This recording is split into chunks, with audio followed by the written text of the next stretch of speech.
Meantime, the idea of rule of law and judicial reform has been on the government's agenda since the new leadership took office in 2013. Now, last June, Shanghai was chosen to pilot a program aimed at promoting judicial independence. 6 months later, Zou Bihua, one of the main architects of the reform, died. But as the country top court now pushes for greater change, our Zhao Yunjie looks back at how his legacy lives on.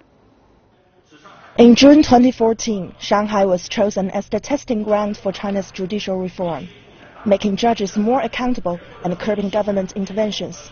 Zou Bihua, one of the leaders spearheading the reform effort, understood the stakes.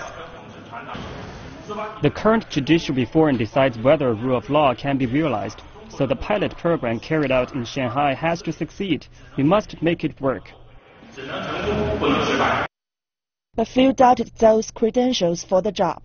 After graduating from one of China's most prestigious law schools, Zou started his career as a court clerk.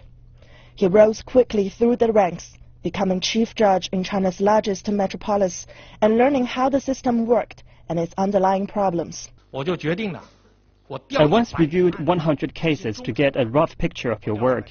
After reading all of them, I couldn't fall asleep. I'm telling you, it's just a matter of time before things go severely wrong. The system has to be reformed. We will make change happen. Reform and change, that's all Zou talked about. But it came with difficult choices. To streamline the judiciary, Zou was asked to create clear division between professional staff and supporting personnel. According to the reform plan, only 33% of court staff will be judges or procurators. Those chosen would enjoy more independence, better pay, and greater responsibilities. But no one was safe from the reshuffle. The 33% quota meant that many judges had to lay down their gavels, leave the courtroom and do support work instead. That decision came with huge pressure, and Zou Bihua took a lot of blame. Despite the backlash, Zou refused to back down. Have you ever tried being in complete darkness? Then the candle was lighted. How would that feel? Well, I choose to be that candle. The question was, who would make it into the 33%? Zou and his team calculated the total number of judges in Shanghai, their workload, and evaluated their work performance. But Zou's own workload soon became too much.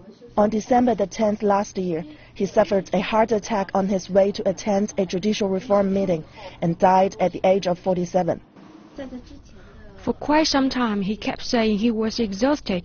I knew him. He wouldn't say things like that normally. I urged him to have a health check, but he told me that he was too busy for that. Zou's fellow reformers say they are now inspired to carry on his vision.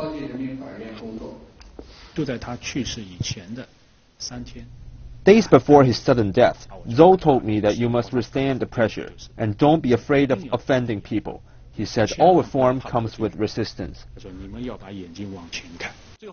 Zou once quoted Steve Jobs, saying to live is to change the world. And until the end, he fought for that change. People ask me constantly, why are you so energetic? Actually, I was like that all the time. But I have a fighting spirit. This is who I am. I fight until death.